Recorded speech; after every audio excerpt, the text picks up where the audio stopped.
বৃষ্টি মহামারী মাথায় নিয়েই ঈদে বাড়ি ফিরছে মানুষ। হুমড়ি খেয়ে পড়ছেন ফেরিতে। চেকপোস্ট ব্যারিকেডেও ঠেকানো যাচ্ছে না ঢল। মহাসড়কে থেমে থেমে চলছে গাড়ি। ছুটি পাইছি 3 দিনের। এই 3 দিনের মা বাবা আছে, তাদের জন্য যতখানি গাড়ি পাইছি গাড়িতে যাচ্ছি, আর গাড়ি না পাইলে হাইটা। 200 টাকার ভাড়া 400 টাকা তাও যাইতে চাচ্ছে না। এই পর্যন্ত আসছি ভাইঙ্গা ভাইঙ্গা বিভিন্ন কলা কৌশলে। সকাল 7টা বাজে রওনা দিছি, এখন যাব কিভাবে সেটা আমি বুঝতে পারতেছি না। 1.5-2 ঘন্টা ধরে ঘুরতে আসি, কোনো ফেরিতে উঠতে পারতে আসি না। হঠাৎ ঝড়ে দৌলতদিয়া ঘাটে পন্টুনের তার ছিঁড়ে মাইক্রোবাস নদীতে, চালক নিখোঁজ। পন্টুন ছিঁড়ে যায় এবং নোয়া গাড়িটা নদীতে পড়ে যায়। ড্রাইভার ছিল গাড়ির ভিতরে, আর কেউ ছিল না, কোনো যাত্রী ছিল না। দেখছিলেন প্রধান শিরোনাম। রাতের সময়ের সঙ্গে আছি আমি জাফর। এবার অন্যান্য শীর্ষ সংবাদ। চট্টগ্রামের আলোচিত মিতু হত্যাকাণ্ডের 5 বছর পর স্বামী সাবেক এসপি বাবুল আক্তার গ্রেফতার। জিজ্ঞাসাবাদে বন্ধুদের কাছ থেকে মিলেছে তথ্য। করোনা পরবর্তী জটিলতায় ভুগছেন বেগম জিয়া। কিডনি ও হার্ট নিয়ে উদ্বিগ্ন চিকিৎসকরা। বিদেশে চিকিৎসার সুযোগ না দেয়া অমানবিক মন্তব্য মির্জা ফখরুলের।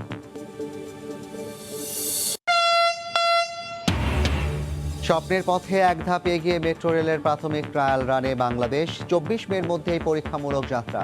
দ্বীপ জুড়ে উৎসবের আমেজ। ট্রায়ালের প্রস্তাব ফিরিয়ে দেয়া চীনের সিনোফার্মের সেই টিকাই উপহার হিসেবে আসছে কাল। জনস্বাস্থ্যের ঝুঁকি এড়াতেই তখন রাজি হয়নি বাংলাদেশ। ব্রিফিংয়ে 2 মন্ত্রী।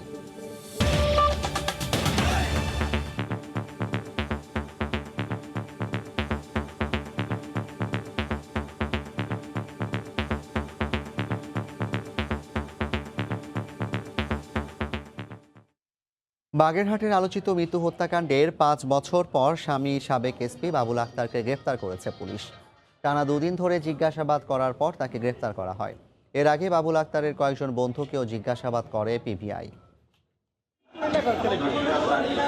সোমবার দুপুর থেকে কঠোর গোপনীয়তার মধ্যে পিবিআই কার্যালয়ে শুরু হয় বাবুল আক্তারের জিজ্ঞাসাবাদ। তদন্ত কর্মকর্তা পরিদর্শক সন্তোষ চাকমার নেতৃত্বে পিবিআই এর একটি দল তাকে জিজ্ঞাসাবাদ করে। মঙ্গলবারও তাকে জিজ্ঞাসাবাদ করা হয়েছে বলে জানিয়েছেন পিবিআই কর্মকর্তারা। বাবুল আক্তার পিবিআই কার্যালয়ে আসার আগে তার কয়েকজন বন্ধুকেও পিবিআই জিজ্ঞাসাবাদ করেছিল। তাদের কাছে পাওয়া তথ্যগুলো বাবুল আক্তারের সাথে যাচাই করা হয়েছে। এর আগেও ঢাকা এবং চট্টগ্রামে 2 দফায় গোয়েন্দা পুলিশ জিজ্ঞাসাবাদ করেছিল বাবুল আক্তারকে। বিগত 2016 সালের 5 জুন ভোরে দুর্বৃত্তের গুলি এবং ছুরিকাঘাতে খুন হয় পুলিশ সুপার বাবুল আক্তারের স্ত্রী মাহমুদা আক্তার মিতু। এই ঘটনায় বাবুল আক্তার বাদী হয়ে নগরী 5টা স্থানায় হত্যা মামলা দায়ের করেন। প্রথম পর্যায়ে এটিকে জঙ্গিদের হামলা বলে ধারণা করা হলো। পরবর্তীতে নিহত মিতুর বাবাসহ পরিবার এর জন্য বাবুল আক্তারকেই দায়ী করে আসছে। স্ত্রী হত্যার অভিযোগ ওঠার পর তিনি পুলিশের চাকরি থেকে অব্যাহতি নেন। থানা পুলিশ এবং ডিবি হয়ে গত বছরের জানুয়ারি থেকে মামলাটি পিবিআই এর কাছে তদন্ত পর্যায়ে রয়েছে। তবে পিবিআই কর্মকর্তারা দাবি করেছেন তদন্ত শেষ পর্যায়ে থাকায় বাদী হিসেবে বাবুল আক্তারের জবানবন্দি নেওয়া হচ্ছে। তারপরে পরবর্তীতে গ্রেপ্তার করা হয় মোটরসাইকেল সরবরাহকারী সাক্কু এবং শাহজাহানকে। অবশ্য তার আগে এই কিলিং মিশনের 2 জন পুলিশের সাথে কথিত বন্দুকযুদ্ধে নিহত হয়েছিলেন। তবে বাবুল আক্তারের সোর্স এবং এই কিলিং মিশনের মূল মাস্টারমাইন্ড মুসা এবং কালুর কোনো খোঁজ পায়নি আইনশৃঙ্খলা বাহিনী। মূলত মুসাই হত্যাকাণ্ডের পরিকল্পনা থেকে শুরু করে কিলিং মিশনের নেতৃত্বে ছিলেন। কমল দে, সময় সংবাদ, চট্টগ্রাম। এই মুহূর্তে চট্টগ্রামের পিবিআই কার্যালয়ে আছেন রিপোর্টার কমল দে। সরাসরি চলে যাচ্ছি তার কাছে। কমল। ধন্যবাদ জাফর।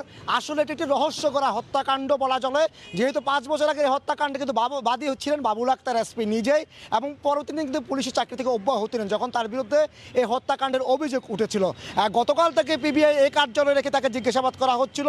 তার আগের দিন ঢাকা মিরপুর থেকে তার এক বন্ধুকে কিন্তু পিবিআই এনে জিজ্ঞাসাবাদ করে তার কিছু তথ্যের ভিত্তিতে কিন্তু বাবুল আক্তারকে ডাকা হয়। ডাকার পর তাকে জিজ্ঞাসাবাদ চলছিল। সন্ধ্যা পর্যন্ত আমরা কথা বলেছিলাম মেম্বার তদন্ত কর্মকর্তা ইন্সপেক্টর সন্তোষ সন্তোষ চাকমা এবং পিবিএ যে ডিআই যে মনোজ কুমার মজুমদারের সাথে তারা আমাদেরকে যেটি বলেছেন, তারা বাবুল আক্তারকে জিজ্ঞাসাবাদ করছেন। বাবুল আক্তার যেহেতু এই মামলার বাদী, এই মামলা তদন্ত শেষ পর্যায়ে এসে বাদীকে সে তারা জিজ্ঞাসাবাদ করছেন, এমনটি তারা তথ্য নিশ্চিত করেছিলেন। কিন্তু পরবর্তীতে ইফতারের পর আমরা জানতে পারি তাকে আটক করা হয়েছে। আরেকটি যেটি আইনগত বিষয়, যেহেতু বাবুল আক্তার এই মামলার বাদী ছিলেন, তাই কালকে তাকে আদালতে উপস্থাপন করা হবে। উপস্থাপনের পর আদালত তাকে সৌনারেজ দেখানোর আবেদন জানানো হবে। যেহেতু তার এই মামলা তিনি বাদী ছিলেন, সেখানে কিন্তু কিছু আইনগত প্রক্রিয়া রয়েছে। আইনগত প্রক্রিয়ার মধ্যে তাকে আদালতে উপস্থাপনের পরে তাকে এই মামলা সৌনারেজ দেখানোর আবেদন জানাবে। এরপর আদালত এই মামলার বিষয়ে সিদ্ধান্ত নেবে। কিন্তু যখন 2016 সালের 5 জুন যখন এই হত্যাকাণ্ডের ঘটনা ঘটে, তখন কিন্তু এটাকে জঙ্গি ঘটনার বলে একটা ধারণা করা হয়, যেহেতু বাবুল আক্তার জঙ্গিবাদ বিরোধী অভিযান চালিয়ে যাচ্ছিলেন। এরপরে যখন তার পরিবার থেকে, অর্থাৎ বাবুল আক্তারের স্ত্রী মিতুর পরিবার থেকে মিতুর বাবা মা কিন্তু অভিযোগ করেছেন এই হত্যাকাণ্ডের জন্য বাবুল আক্তার দায়ী এবং বাবুল আক্তারের নির্দেশে তার সোর্স মুসা এই হত্যাকাণ্ড ঘটিয়েছে, এমনই তারা অভিযোগ জানিয়ে আসছিলেন। এর প্রেক্ষিতে কিন্তু মুসার বিরুদ্ধে অভিযান চালানো হয়, কিন্তু শেষ পর্যন্ত আইন শৃঙ্খলা বাহিনী এখন পর্যন্ত মুসার কোনো অস্তিত্ব বা তারা চিহ্নিত তারা গ্রেপ্তার করতে পারেনি, এমনটি তথ্য জানিয়েছে। তো বারবার বলা হচ্ছে যেহেতু বাবুল আক্তারের সোর্স ছিলেন মুসা এবং মুসা এই হত্যাকাণ্ডের নেতৃত্ব দিচ্ছে, নিজে তিনি কিলিং মিশনে ছিলেন, এটা কিন্তু সিসিটিভি ফুটেজে নিশ্চিত হওয়া গেছে। তাই বাবুল আক্তারের বিষয়ে সম্পৃক্ততা সে বিশেষ করে বলা হচ্ছিল পরকীয়া প্রেমের জের ধরে বাবুল আক্তার নির্দেশনায় মুসা এই হত্যাকাণ্ড ঘটিয়েছে, সেরকম একটি ধারণা পাওয়া যাচ্ছিল। যেহেতু মুসাকে পাওয়া যাচ্ছিল না, তাই বাবুল আক্তারের বিষয়ে নিশ্চিত হওয়া যাচ্ছিল না। কিন্তু তার বন্ধুর তথ্যর ভিত্তিতে বাবুল আক্তারকে এখন পর্যন্ত পিবিআই আটক রেখেছে। আগামীকাল তাকে আদালতে উপস্থাপন করে এই মামলা সৌনারেজ দেখাবে, এরপর আদালতের নির্দেশের ব্যবস্থা হবে বলে আমরা জানতে পেরেছি পিবিআই সূত্রে। তো এখন পর্যন্ত আমার কাছে ছিল বহুল আলোচিত মৃত্যু হত্যা মামলা, তার স্বামী সাবেক পুলিশ সুপার বাবুল আক্তারকে যে গ্রেপ্তার দেখানো হয়েছে তার সর্বশেষ তথ্য। চট্টগ্রাম পিবিআই কার্যালয়ের সামনে থেকে আমাদের সঙ্গে সরাসরি যুক্ত হয়েছিলেন কমলদে, জানাচ্ছিলেন মৃত্যু হত্যাকাণ্ডের ঘটনায় সাবেক এসপি বাবুল আক্তারের গ্রেপ্তারের বিষয়ে বিস্তারিত। এবার ঈদযাত্রার খবর। বৃষ্টি মহামারীকে উপেক্ষা করেই যেন বাড়ি ফেরার যুদ্ধে নেমেছেন মানুষ। দিন শেষ করে সন্ধ্যায়ও পথে ঘাটে জনস্রোত, কেউ হেঁটে কেউ বা রিকশায় করে ঘাটে পৌঁছানোর চেষ্টা করছেন। চেকপোস্ট ব্যারিকেড দিয়েও ঠেকানো যাচ্ছে না তাদের। ঘাটে ফেরি ভিড়লেই ওঠার জন্য হুমড়ি খেয়ে পড়ছেন নানা বয়সী মানুষ। দুর্যোগপূর্ণ আবহাওয়া কিংবা মহামারী কোনো কিছুই বাধ মানাতে পারছে না এই জনস্রোতকে।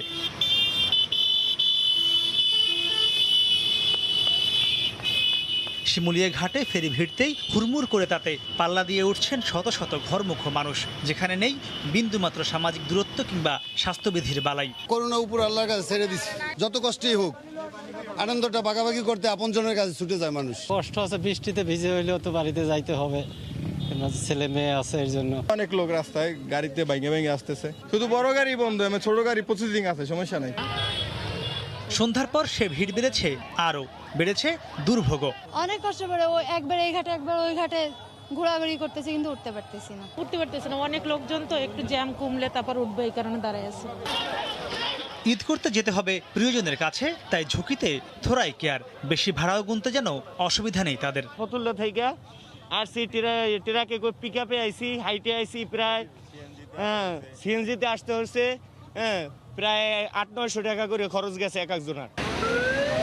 একই অবস্থা দেখা গেছে সড়ক পথেও। বিকেল থেকে বৃষ্টি মাথায় নিয়েই হাজার হাজার যাত্রী গাবতলী থেকে হেঁটে সাভারের দিকে যেতে দেখা যায়। এই মিছিলে সামিল শিশু, বৃদ্ধ সবাই। সন্ধ্যা নেমে এলেও সে ভিড় কমেনি এতটুকুও, বরং আরও বেড়েছে। এ সময় গাড়ি না পেয়ে অনেকেই রিকশায় চড়ে গন্তব্যের দিকে যাত্রা শুরু করেন। 10 টাকার জায়গায় যাচ্ছে 30 টাকা। আমি নারায়ণগঞ্জ থেকে আসছি এই পর্যন্ত, ভাঙ্গা পিক আপে যাচ্ছে, হয়তো রাত্রে হয়তো দূরপাল্লার হয়তো 2-1টা যদি গাড়ি পায়, তো এগুলো তো এইভাবে চলে যাবে। 200 টাকার ভাড়া 400 টাকা তাও যাইতে চাচ্ছে না, বুঝছেন। পথে পথে চেকপোস্ট থাকলেও মানুষের স্রোত সামাল দিতে হিমশিম অবস্থা হয় আইনশৃঙ্খলা বাহিনীর। মাহমুদ রাকিব, সময় সংবাদ, ঢাকা। বাড়ি ফেরা মানুষের খবর জানাতে এই মুহূর্তে শিমুলিয়া ফেরিঘাটে আছেন রিপোর্টার এহসানুল হক শাওন এবং গাজীপুরে আছেন রিপোর্টার রাজিবুল হাসান। প্রথমে যাচ্ছি শাওনের কাছে। শাওন, জাফর, সন্ধ্যার পর কিন্তু আমরা দেখছি মানুষের স্রোত কিন্তু আরও বাড়ছে এবং সেই স্রোতের কারণে ফেরি ঘাটের যে অবস্থা আমরা দেখছি তাতে কিন্তু যে ফেরিগুলি বাংলা বাজার থেকে শিমুলিয়া ঘাটে এসে পৌঁছাচ্ছে, সেই ফেরি পৌঁছানোর আগেই কিন্তু মানুষ হুমড়ি খেয়ে একরকম উঠছে। আপনি দেখবেন যে এই 3 নম্বর ঘাটে কিন্তু একটি ফেরি রয়েছে, সেই ফেরি কিন্তু পুরো বোঝাই করা মানুষ এবং অনেকে জায়গা না পেয়ে পল্টুনের উপরেও দাঁড়িয়ে রয়েছে, সেটাও আমরা দেখছি, আবার নদীর তীরেও কিন্তু অনেকে অপেক্ষা করছেন আসলে তারা ফেরিতে উঠে কখন যাবেন, এমনটাই কিন্তু আমরা দেখছি।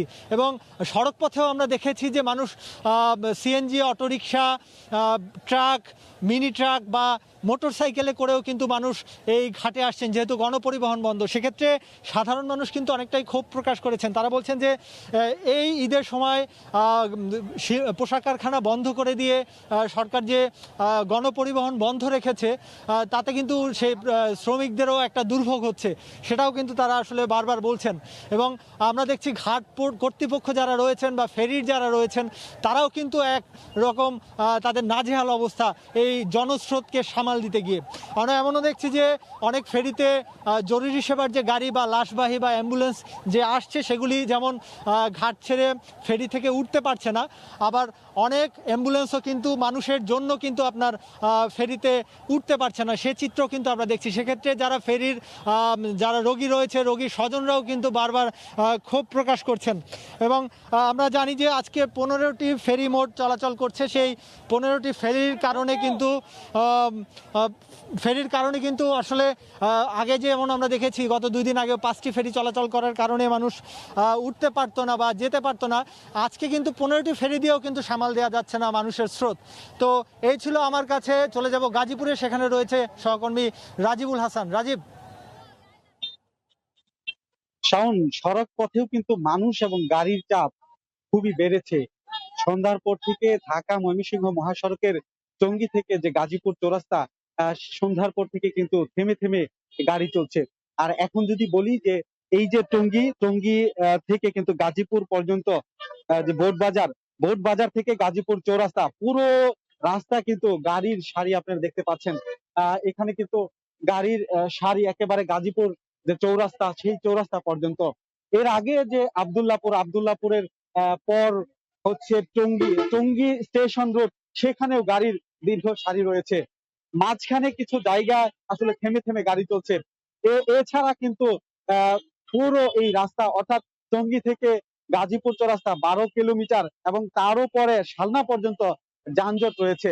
এর কারণ হিসেবে যদি বলি যে একসঙ্গে গার্মেন্টস এর ছুটি, বেশিরভাগ গার্মেন্টস কারখানার শ্রমিকদেরকেই ছুটি দেওয়া হয়েছে এই ঈদ উপলক্ষে, এবং যে শহর থেকে গ্রামমুখী মানুষ, সেই মানুষের স্রোত নেমেছে রাস্তায়, যে কারণে একদিকে যেমন পরিবহন সংকট, অন্যদিকে এই যে খানিকটা বৃষ্টি হয়েছে সন্ধ্যার পর, যে কারণে কিন্তু রাস্তায় দুর্ভোগ নেমে এসেছে মানুষের। একদিকে যেমন করোনার যে সংক্রমণ ঝুঁকি, সেই ঝুঁকি মাথায় নিয়ে মানুষজন বাড়ির উদ্দেশ্যে যাচ্ছে, অন্যদিকে যানবাহন সংকট এবং অন্যান্য বিষয়ের যে সমস্যা সেটি কিন্তু রয়ে গেছে। এই পরিস্থিতি নিয়ন্ত্রণে মাঠে পুলিশ কাজ করলেও কোনোভাবেই কিন্তু মানুষের যে স্রোত কিংবা গাড়ির যে স্বল্পতা, সেটি কোনোভাবেই সমাধান করা যাচ্ছে না। আমি আপনাদেরকে বলছিলাম যে ঢাকা ময়মনসিংহ মহাসড়কের কথা। আপনারা নিশ্চয় দেখতে পাচ্ছেন যে সন্ধ্যার পরে যে বৃষ্টি, সেই বৃষ্টিতে কিন্তু রাস্তা একেবারে কাদায় কর্দমাক্ত হয়ে গিয়েছে, যেখানে গাড়ি চলতে কিন্তু আরো বেশি সমস্যা হচ্ছে। আরেকটি বিষয় যদি বলি যে আপনারা জানেন যে ঢাকা ময়মনসিংহ মহাসড়কে উন্নয়ন প্রকল্পের কাজ চলছে। এই কারণে এই মহাসড়কে কিন্তু নানা ধরনের উন্নয়ন কর্মযুদ্ধ চলছে। এই কারণে স্বাভাবিকভাবেই গাড়ি এমনিতেই চলতে একটু ব্যাক পেতে হয়, তার উপর আবার গাড়ির চাপ, ঈদমুখ মানুষের বাড়ি ফেরা, সব মিলিয়ে কিন্তু মানুষের দুর্ভোগ রয়েছে করোনার ঝুঁকি। তো এই ছিল আমার কাছ থেকে গাজীপুর থেকে সবশেষ। ঈদ উপলক্ষে বাড়ি ফেরা মানুষের যাত্রার খবর জানাতে গাজীপুর থেকে যুক্ত হয়েছিলেন রিপোর্টার রাজিবুল হাসান, এবং এর আগে শিমুলিয়া ঘাট থেকে যুক্ত হয়েছিলেন রিপোর্টার এহসানুল হক শাওন। এদিকে রাজবাড়ীর দৌলতদিয়া ফেরিঘাটে ঝড়ের কারণে পন্টুনের তার ছিঁড়ে পদ্মায় ডুবে যাওয়া মাইক্রোবাস উদ্ধার করা গেলেও নিখোঁজ রয়েছেন চালক। প্রত্যক্ষদর্শী ও ফায়ার সার্ভিস জানায় বেলা 11টার দিকে ঝড়ের কারণে ঢেউয়ের তোড়ে পন্টুনের তার ছিঁড়ে যায়। এ সময় নদীতে পড়ে যায় ঘাটে থাকা গাড়িটি। খবর পেয়ে নৌপুলিশ ও ফায়ার সার্ভিস উদ্ধার কাজ শুরু করে। বেলা 1:30টার দিকে মাইক্রোবাসটি উদ্ধার করা হয়, তবে চালককে উদ্ধার করা যায়নি।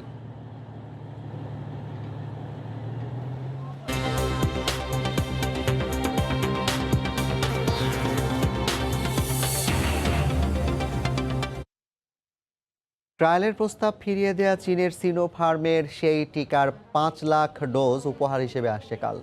পররাষ্ট্রমন্ত্রী জানালেন, জনস্বাস্থ্যের ঝুঁকি এড়াতেই তখন রাজি হয়নি বাংলাদেশ। আর স্বাস্থ্যমন্ত্রী জানিয়েছেন, জুন জুলাই থেকে দেশটি থেকে কেনা ভ্যাকসিনের চালান আসা শুরু হবে। এদিকে মঙ্গলবার দুপুর পর্যন্ত 24 ঘন্টায় 33 জনের মৃত্যুতে দেশে প্রাণহানি ছাড়িয়েছে 12,000। শেষের পথে দেশে মজুদ অ্যাস্ট্রাজেনেকার টিকা। অনিশ্চয়তায় করোনার দ্বিতীয় ডোজের টিকা প্রাপ্তি। বাংলাদেশ সব উৎস থেকে টিকা পাবার চেষ্টা চালিয়ে আসছে। এর মধ্যেই বুধবার আসছে চীনের উপহার সিনোফার্মের 5 লাখ ডোজ টিকা। আর এই টিকার ট্রায়ালের প্রস্তাবই ফিরিয়ে দিয়েছিল বাংলাদেশ। তবে উপহার নয়, বাণিজ্যিকভাবে বড় চালান কবে আসবে এ নিয়ে অনিশ্চয়তার মধ্যেই সোমবার ব্রিফিংয়ে চীনা রাষ্ট্রদূত জানান, ডিসেম্বরের আগে কোনো সম্ভাবনাই নেই টিকা পাওয়ার। আর এই দেরির জন্য বাংলাদেশকেই দায়ী করেন তিনি। মঙ্গলবার চীনের বক্তব্যের জবাব দিলেন পররাষ্ট্রমন্ত্রী। WHO এবং অন্তত 7টি দেশে ভ্যাকসিনের ট্রায়াল ছাড়া সিনোফার্মের টিকা দিতে চায়নি সরকার। এ কারণেই চীনের ট্রায়ালের প্রস্তাবে সাড়া দেয়নি তখন। WHO যদি অ্যাপ্রুভ না হয় কিংবা সার্টেন 7টা দেশে এইগুলো যদি তাদের মেডিসিন ইউজ না হয়, এই অবস্থায় আমরা সেই ধরনের ভ্যাকসিন আমাদের দেশের জনগণের কাছে ইউজ করব না। তবে স্বাস্থ্যমন্ত্রী জানালেন, জুন জুলাই থেকেই প্রতি মাসে কিছু পরিমাণ টিকা দেওয়া শুরু করবে চীন। আর রাশিয়ার স্পুটনিক ভির জন্য চুক্তির প্রক্রিয়া চলমান আছে। ডিসেম্বরে আসবে সেরকম কিছু না, অনুরোধ করেছি এবং তারা রাজিও হয়েছে যে আমরা হয়তো জুলাই মাসে বা জুন মাসে কিছু দিতে পারবো এবং প্রত্যেক মাসেই যাতে তারা কিছু কিছু দেয়। চাহিদা থাকবে যে আমাদেরকে অন্তত 4-5 কোটি ডোজ তারা ইনিশিয়ালি দিক। আরও বেশি দিলেও আমরা নিব। নন ডিসক্লোজার যে ডকুমেন্ট আছে সেটা সই হয়ে গেছে। এখন আমরা অপেক্ষা করছি রাশিয়ান সাইডের সেই ডকুমেন্টটা দেখে কিছু পরিবর্তনের বিষয় থাকে বলবে, তারপরে এটা আমরা সই করার দিকে যাব। এর আগে নেপালকে করোনার চিকিৎসার ওষুধ ও সরঞ্জাম হস্তান্তর করেন পররাষ্ট্রমন্ত্রী ও স্বাস্থ্যমন্ত্রী। শাতিলা শারমিন, সময় সংবাদ, ঢাকা। হয়ে গেল মেট্রো রেলের প্রাথমিক ট্রায়াল রান। 24শে মের মধ্যেই পরীক্ষামূলক যাত্রা শুরুর আশা করা হচ্ছে। এ বিষয়ে আলোচনা করতে স্টুডিওতে আছেন সহকর্মী রাশেদ লিমন। লিমন, জাফর, আসলে আজকে নিঃসন্দেহে রাজধানীবাসী, আসলে শুধু রাজধানীবাসী বললেও ভুল হবে, পুরো বাংলাদেশের জন্যই কিন্তু একটি বড় অর্জনের দিন। কারণ যে মেট্রো রেল, বিশেষ করে লাইন 6-এর যখন কাজ চলছে, মানুষের যে দুর্ভোগ বা যত অপেক্ষা, সেটা শেষ করে কিন্তু মানুষ আজকে এই যে মেট্রো রেলের একটি দৃশ্যমান অনেক বড় অগ্রগতি চোখে পড়লো। এবং আমরা যদি পুরো বিষয়টা বলি যে এই যে মেট্রো রেলে আজকে আমরা যেমন দেখেছি, এই ভিতরটা যেমন দেখা যাচ্ছে যে পুরো আজকে কিন্তু আমরা কিন্তু আমাদের এই ক্যামেরার মাধ্যমে যে ছবিগুলো নিয়েছি, তার মাধ্যমে কিন্তু এই দিয়াবাড়ির ডিপোতে যে মেট্রো রেলটি ছিল, তার যে ভেতরের যে কার্যক্রম, অর্থাৎ মেট্রো রেলটি কেমন হবে, ভিতরের ব্যবস্থাপনা কেমন হবে, এর সম্পর্কে কিন্তু সাধারণ মানুষকে একটি ধারণা দেয়া গেছে। এবং যেটি কিন্তু আসলে মেট্রো রেল কর্তৃপক্ষও বলছে তাদের এটি একটি বড় অগ্রগতি, এবং তারা মনে করছে এরপরে তাদের যে আর কয়েকটি ধাপ আছে সেটি আসলে তারা নির্দিষ্ট সময়ের মধ্যে পার হতে পারবে। এবং সব কিছু ঠিকঠাক থাকলে যে আনুষঙ্গিক যে কাজগুলো সেগুলো শেষ করে হয়তো বা আগামী বছরের শুরুর দিকে বা মাঝামাঝির কোনো একটি সময়, কারণ তারা কিন্তু স্পষ্ট করেনি কবে নাগাদ এই মেট্রো রেলটি আনুষ্ঠানিকভাবে চালু হবে, সেই সময়টাতে হয়তো বা এই যে মেট্রো রেল চালুর যে একটি সম্ভাবনা, সেটি কিন্তু ক্রমেই আসলে আমরা দেখছি যে এই সম্ভাবনাটা ক্রমেই বাস্তবতার দিকে এগিয়ে যাচ্ছে। তো এই নিয়ে আজকের আমার করা একটি প্রতিবেদন, দেখে আসবো সেই প্রতিবেদনটি। প্রথমবারের মতো ট্র্যাকে উঠল লাল সবুজের মেট্রো রেল। মাত্র কয়েকশো গজের যাত্রা, সেটাই গোটা দেশের জন্য মাইল ফলক। কেবল মেট্রো রেলই নয়, দেশে প্রথম চলল কোনো ইলেকট্রিক রেলও। ডিপো জুড়ে এই উৎসবের আমেজ দ্রুত ছড়িয়ে পড়বে পুরো দেশে। দেশবাসীকে যে এরকম একটি সফল প্রদর্শন করতে পারলাম, সেটি অবশ্যই আমাদের জন্য আনন্দদায়ক। আমরা খুবই আনন্দিত, খুবই গর্ববোধ করছি। 6টি বগি বা কোচের সমন্বয়ে একটি রেল। প্রতিটি ট্রেন পরিবহন করতে পারবে 2308 জন যাত্রী। রেলের মধ্যে একটি বগিতে 2 পাশে বসার ব্যবস্থা, কোনো সিটে 6 কিংবা 4 জন, আবার কোথাও 2 জন বসারও ব্যবস্থা আছে। তবে স্বল্প সময়ে বেশি যাত্রী পরিবহনের নীতির এই ট্রেনে আছে দাঁড়িয়ে যাওয়ারও ব্যবস্থা। এর পরের ধাপে পারফরমেন্স ট্রায়াল, এরপর ট্রায়াল রানের স্টেশনগুলো তৈরি হলেই সমন্বিত ট্রায়াল রান, তারপরেই আনুষ্ঠানিক ট্রায়াল রান। এই টেস্টটা শেষ হওয়ার পরেই আমাদের ধরেন ট্রেন একটা আমাদের ইয়েতে গেল, স্টেশনে গেল, স্টেশনে গিয়ে ট্রেনের যে ইন্টারনাল যা কিছু আছে ইতিমধ্যে এগুলো শেষ হয়ে যাবে। মেট্রো রেল এখন আর স্বপ্ন নয়, এটা বাস্তবতা। It is no longer a dream, it's a reality. বাংলাদেশে প্রথম মেট্রো রেল নির্মাণ কাজের সার্বিক গড় অগ্রগতি 64% মতো। তবে এখনও উদ্বোধনের দিন তারিখ চূড়ান্ত করতে পারেনি কর্তৃপক্ষ। প্রতিনিয়ত যানজটে পড়তে থাকা এই নগরবাসীর কাছে এক স্বপ্নের নাম মেট্রো রেল। সেই স্বপ্ন এখন চোখের সামনে। আর বেশি দেরি নেই, যেদিন উত্তরা থেকে মতিঝিল চলে যাওয়া যাবে মাত্র 40 মিনিটে। রাশেদ লিমন, সময় সংবাদ, ঢাকা। যে বিষয়টা আসলে বলছিলাম বা রিপোর্টাতে দেখছিলাম, এই মেট্রো রেলের সবচেয়ে বড় যে বিষয়টি, পুরো রাজধানী জুড়ে যে গতি আসার কথা বলা হচ্ছে। কারণ যেমনটি বলছিলাম, মাত্র 40 মিনিট, যদিও মূল সময় ধরা হয়েছে 38 মিনিট, কিন্তু এই 40 মিনিটেই কিন্তু আসলে এই উত্তরা থেকে মতিঝিল পর্যন্ত যাওয়া যাবে। যদিও এই প্রকল্প কিন্তু বর্ধিত করে এখন কমলাপুর পর্যন্ত নিয়ে যাওয়া হয়েছে। এবং যদি এই পুরো প্রকল্পের একটু আদ্যপান্ত দেখি, মোট এখন পর্যন্ত মতিঝিল পর্যন্ত কিন্তু 20.10 কিলোমিটার, এবং এটি কিন্তু আরও 1.7 কিলোমিটার বর্ধিত করা হয়েছে।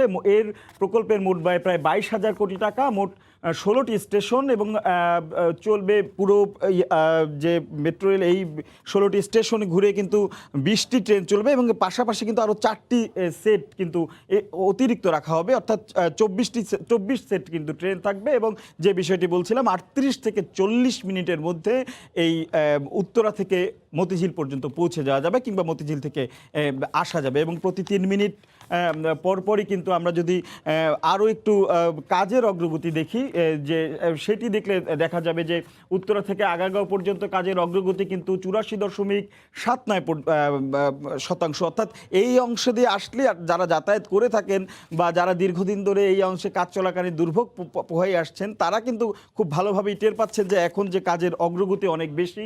এরপরে আগারগাঁও থেকে মতিঝিল যদি হয়, সেটি কিন্তু 59.78%। ইলেকট্রিক্যাল এবং মেকানিক্যাল অংশ সেটিও কিন্তু 54.4%, এবং সার্বিক অগ্রগতি কিন্তু 63.25% অগ্রগতি রয়েছে। তো জাফর, যদি বলি যে আসলে এর প্রকল্পের কিন্তু মূল কাজ শেষ হওয়ার কথা কিন্তু 2024 সালে, সেটি কিন্তু এগিয়ে এনে একটা সম্ভাবনা দেয়া ছিল যে এই বছরের ডিসেম্বরে, কিন্তু আপনি জানেন করোনার কারণে সবকিছু অনেক দেরি হয়েছে। সেই কারণে আমরা ধারণা করছি যে আগামী বছরের মাঝামাঝি। লিমন, এটা তো যেটা দেখলাম উত্তরা থেকে আব্দুল্লাহ, মানে উত্তরা থেকে আমাদের যে মতিঝিল এই রুটটি, হ্যাঁ, MRT6 এর যে কাজটি সেটি অনেকখানি এগিয়েছে, কিন্তু অন্য যে লাইনগুলোর কাজ চলছে হেমায়তপুর থেকে যেটা ভাটারা যাবে, সেগুলোর কি অবস্থা? জাফর, আপনি খেয়াল করেছেন কিনা জানি না, এখন কিন্তু লাইন 5-এর যে সয়েল টেস্টের কাজ, সেটি কিন্তু এখন রাজধানী জুড়ে বেশ কিছু পয়েন্টে দৃশ্যমান রয়েছে। তারপর আমি একটু মনে করে দিই, লাইন 1-এ কিন্তু মানে 3 বাদে বাকি যেগুলো রয়েছে, লাইন 1-এ কিন্তু এয়ারপোর্ট থেকে পূর্বাচল হয়ে এটা কিন্তু কমলাপুর পর্যন্ত একটা পূর্বাচলে একটা কমলাপুর যাবে। লাইন 2-এ কিন্তু গাবতলী থেকে চিটাগাং রোড পর্যন্ত যাবে। আর 4-এর কথা যদি বলি, কমলাপুর থেকে নারায়ণগঞ্জ পর্যন্ত যাবে।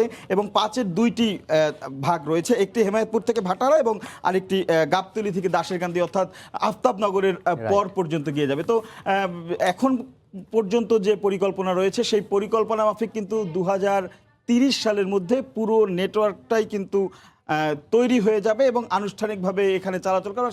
তাহলে হয়তো এই যে রাজধানীবাসীর যে যানজট বা গণপরিবহনের যে ভোগান্তি, সেটি কমবে ঠিক বলা যায় না, বলা যায় একদমই শেষ হয়ে যাবে আশা করা যায়। আমরা সবাই তেমনটাই প্রত্যাশা করছি, কারণ সামনে আরও জনসংখ্যাও বাড়বে। এর একটা অত্যন্ত যুগোপযোগী একটা সিদ্ধান্ত ছিল মেট্রো রেলের পরিকল্পনাটা। ধন্যবাদ লিমন। দর্শক, রাশেদ লিমন আমাদের সঙ্গে যুক্ত হয়েছিলেন, জানাচ্ছিলেন যে উত্তরা থেকে আমাদের মতিঝিল পর্যন্ত MRT6 এর যে অগ্রগতি এবং আমাদের যে নতুন ট্রেনটি এসেছে, ইলেকট্রনিক ট্রেন, বাংলাদেশে প্রথমবারের মতো সেটি আসলে সফলভাবে আজকে চালানো হলো, সে বিষয়ে বিস্তারিত।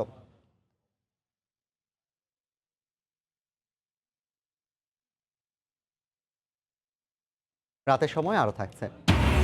মুক্তিযুদ্ধের ইতিহাস সংরক্ষণে সোহরাওয়ার্দী উদ্যানে স্বাধীনতা স্তম্ভ নির্মাণ প্রকল্পের মাস্টার প্ল্যান জামালেন মন্ত্রী। লাগানো হবে কাটা গাছের 10 গুণ। চেয়ারপারসন বেগম খালেদা জিয়া করোনা পরবর্তী জটিলতায় ভুগছেন। তার হার্ট ও কিডনির অবস্থা এখন উদ্বেগজনক। গুলশানে বিএনপি চেয়ারপারসনের কার্যালয়ে ব্রিফিংয়ে কথা জানান দলের মহাসচিব মির্জা ফখরুল ইসলাম আলমগীর। বেগম জিয়াকে বিদেশি চিকিৎসার সুযোগ না দেয়া অমানবিক ও ন্যাক্কারজনক বলেও মন্তব্য করেন তিনি। 2 সপ্তাহ ধরে রাজধানীর এভার কেয়ার হাসপাতালে চিকিৎসাধীন BNP chairperson Begum Khaleda Zia. Corona পরবর্তী নানা জটিলতায় ভুগছেন তিনি। উন্নত চিকিৎসার জন্য বিদেশে নিয়ে যেতে পরিবারের আবেদন আটকে গেছে আইনি জটিলতায়, যদিও দিন দিন তার শারীরিক অবস্থার উন্নতি হচ্ছে বলে জানিয়েছে হাসপাতাল কর্তৃপক্ষ। মঙ্গলবার চেয়ারপারসনের গুলশান কার্যালয়ে এক ব্রিফিংয়ে বিএনপির মহাসচিব জানান, নেত্রীর হার্ট এবং কিডনির অবস্থা এখনও উদ্বেগজনক। বিদেশে চিকিৎসার সুযোগ না দিয়ে সরকার অমানবিক কাজ করেছে বলেও আবারও অভিযোগ করেন তিনি। অনেকটা ইমপ্রুভ করেছেন, অক্সিজেন লাগছে না রুমের মধ্যে।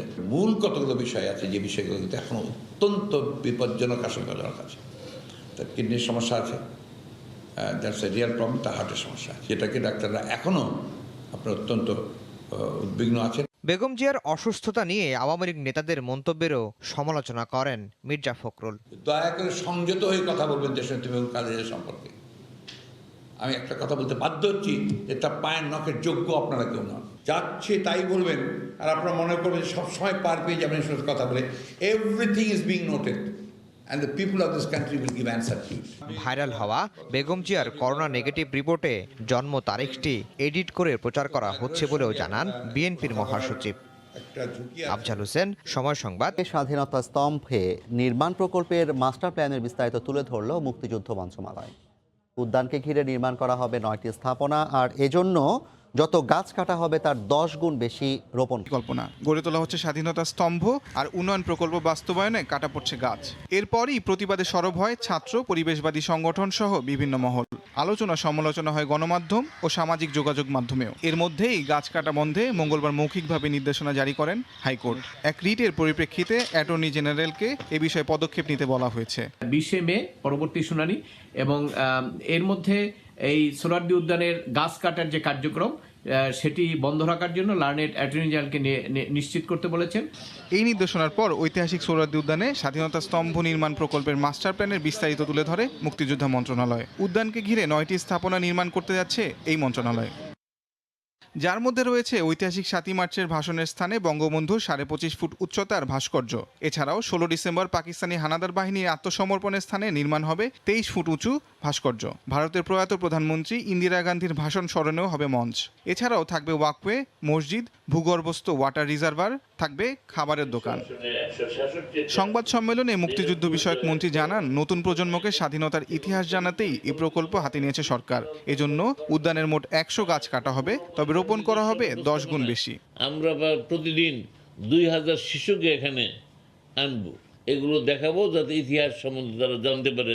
10 গুণ বৃক্ষ আমরা লাগাবো। মন্ত্রী আরো জানান, গাছ কাটার প্রতিবাদকারীদের সঙ্গে ঈদের পর বসবে মন্ত্রণালয়। তাজওয়ার মাহমিদ, সময় সংবাদ, ঢাকা।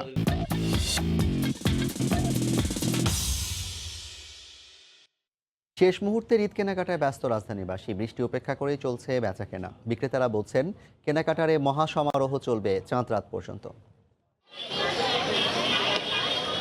ঈদের বাকি আর মাত্র 2-1 দিন, তাই শেষ মুহূর্তের ঈদ কেনাকাটায় বাধা হতে পারছে না বৈশাখের প্রখর রোদ কিংবা বৃষ্টি। মঙ্গলবার রাজধানীর নিউ মার্কেট এলাকায় যতদূর চোখ যায় ক্রেতাদের উপচে পড়া ভিড়। ক্রেতাদের নজর সাশ্রয়ী দামে পছন্দের পোশাকের দিকে, আর বিক্রেতাদের চাওয়া বাড়তি মুনাফা। বাচ্চাদেরকেও তো সান্ত্বনা দিতে হবে, যার কারণে অনেক বাধা অতিক্রম করে কিন্তু আসতে হচ্ছে। বিক্রেতারা বলছেন, আগামী 2-1 দিন ঈদের ঢাকায় থাকা মানুষের কেনাকাটার চাপ থাকবে। বিক্রি নিয়ে সন্তুষ্ট বেশিরভাগই। যেটুক টাকা আমাদের ইনভেস্ট করা ছিল, আমি চাইতেছি যে ক্যাশ করে নিয়ে রাখতে পারি। অবস্থা তো দেশের ভালো না। শেষ দিকে এসে বেড়েছে জুতা, প্রসাধনী ও অলংকারের বেচা বিক্রি। শুভ খান, সময় সংবাদ। এ পর্যায়ে শীর্ষ সংবাদ জানিয়ে দিচ্ছি আরেকবার। বৃষ্টি মহামারী মাথায় নিয়েই ঈদে বাড়ি ফিরছে মানুষ। হুমড়ি খেয়ে পড়ছেন ফেরিতে। মহাসড়কে থেমে থেমে চলছে গাড়ি। দৌলতদিয়া ঘাটে পন্টুনের তাঁর ছিঁড়ে মাইক্রোবাস নদীতে। চট্টগ্রামের আলোচিত মিতু হত্যাকাণ্ডের 5 বছর পর স্বামী সাবেক এসপি বাবুল আক্তার গ্রেফতার। জিজ্ঞাসাবাদে বন্ধুদের কাছ থেকে মিলেছে তথ্য।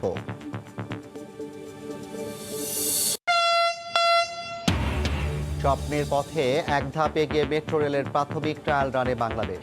24 মের মধ্যেই পরীক্ষামূলক যাত্রা। ডিপো জুড়ে উৎসবের আমেজ।